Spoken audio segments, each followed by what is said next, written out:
Hello and welcome to another webisode of I'm Not an Expert, but since the cold weather has really hit Chicago, I've been inside for about 2 days.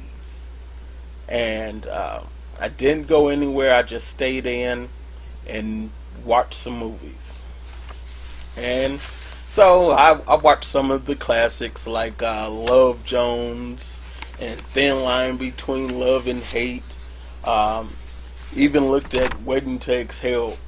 And Waiting to Exhale, let me just say, Waiting to Exhale is one of those movies that you don't really have to pay attention to. Because just you can hear the soundtrack. The soundtrack is, man, out of this world. The soundtrack is great. And the same thing with Boomerang. That's also a soundtrack that Babyface produced. And Love Jones and A Thin Line Between Hate. Love and Hate. A Thin Line Between Love and Hate. And just seriously, Boomerang, you got Babyface. He just really outdid himself on the Boomerang soundtrack. Waiting to Exhale soundtrack. I mean, that's another one that Babyface, he also wrote and produced the entire soundtrack. I think nothing but one song did Babyface not write on the Waiting to Exhale soundtrack, and that was My Funny Valentine's, and it was performed by Shaka Khan. But you also have Aretha Franklin, It Hurts Like Hell was the song that she sang. You have Toni Braxton on that album, Mary J. Blige, of course, the one and only, The Voice, Whitney Houston. Just so many amazing talents, and I mentioned Shaka Khan. It was divas galore. And Brandy also was on the album. She wasn't quite a diva yet, but I believe that Brandy is definitely heading into diva category in 2014. That is still weird to say. I don't know. It just seems like I'm a man of the future. 2014. Is it just me, or it just sounds like in the future, like I should see a flying car, but I don't see a flying car. And really, how the streets are slippery during this winter in Chicago, I really wish I had a flying car. Then the stopping issues would not be a problem. Yeah, that might be edited out because that sounds kind of silly. But Love Jones, yes. It's some things in the movies that people should not actually try to do. Like when Darius shows up to Nina's apartment and he got her information off a check that she wrote to the bookstore, where they also sold music, because bookstores sell music. I mean, Borders did it. Oh, they're out of business. But yeah, bookstores, they sell music too. And none of the bookstores besides Borders that's out of business. I mean, like independent. I don't know. Maybe I need to find one of those bookstores to sell music. I also need to find a place that has the live poetry and the music. Where the fuck were they in Chicago? I live in Chicago all my life. Been here for a long time now. And I don't have a bookstore with music. Nor do I know a place where you can perform poetry. Just get up there and got the saxophone player, the bass player, upright bass too. I'm really missing out. I need to get better friends, maybe. Maybe they know where these spots at. The hell was I saying? Love Jones. Darius shows up to her apartment. Do not show up to a girl that you really don't know apartment by stealing her information. That's the point I was gonna make. That's some shit that you cannot do in real life that you see on the movies. It worked out great for Darius, but let that be Demetrius. I would be in jail. You would be in jail. Don't do that shit. A thin line between love and hate is some shit that happened in that movie that would not actually happen in real life. First of all, when Martin's character got arrested, he wouldn't have got out. Seriously, a black man getting arrested for anything. Hell, a black man getting arrested for anything, you're not getting out the same damn day. Also, party promoters being made partners in the club, that's some imaginary shit. I mean, you Facebook and Twitter party promoters can dream all you want, but you being made partner with a owner of a club, that shit is never gonna happen. Okay, I don't want to crush your dreams. I won't say never, but that shit is 99.9% not gonna happen. It's just, no. No. You better open up your own club. Yeah, nobody's gonna make you a partner. Oh, you did such a great job. No, you did such a great job. That's why I will continue to use your services. Not, I need some bright minds. The fuck? Hell no. That shit is not gonna happen. God damn, I'm trying to stop cursing so much. But that shit is not gonna happen. No, seriously. It's not gonna happen. 99.9%. I'm sure that it's not gonna happen. You know, I'm not an expert, but who the hell are all these people on my Facebook? I think I know them, but the lives they live or portray on Facebook, I don't know that life. And then seriously, I have people that I don't really know them on Facebook. And I know what it came from.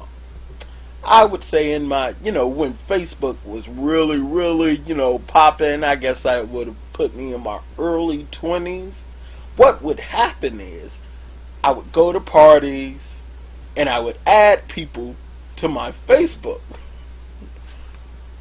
And now I have like Facebook friends that I've only met one time at a party, and they have been my Facebook friend for years now, and I have never seen them again.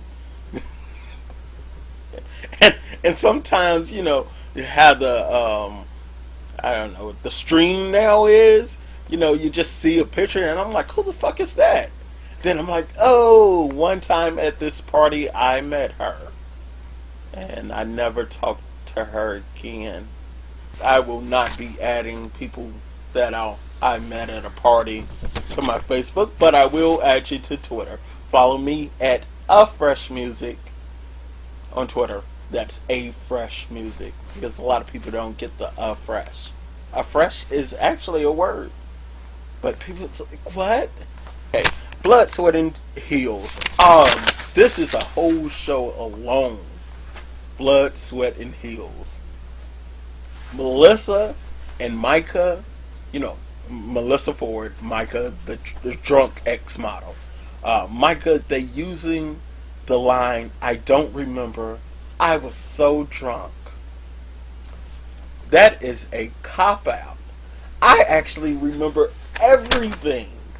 Everything, anytime I'm drunk. I mean, I remember everything. Maybe it's just me. But I know it's been times in my life where I wish that I could use that line, I don't remember, I'm drunk. Like it was one time, a New Year's Eve party. I'm not going into it. I was so drunk, I don't remember. That is a cop-out, and I'm not going into the story. You almost got me, almost went into the story, but it's not going to happen. Yeah, Melissa Ford and Micah, I finally learned how to pronounce her name. Used to cop out. I don't remember. I was drunk. Yeah, that doesn't work. You remember. You was drunk, but you remember. You were drunk. That's maybe be the reason. It might be the reason why you act a damn fool at Geneva's work party. But you remember. You remember. It's not the reason. It is the reason you were drunk. It is the reason. Yeah.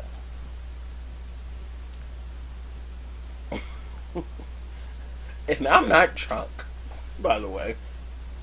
Although maybe if I was drunk, then I can use that as an excuse why this video is all over the place. Maybe I'll get drunk while editing this video.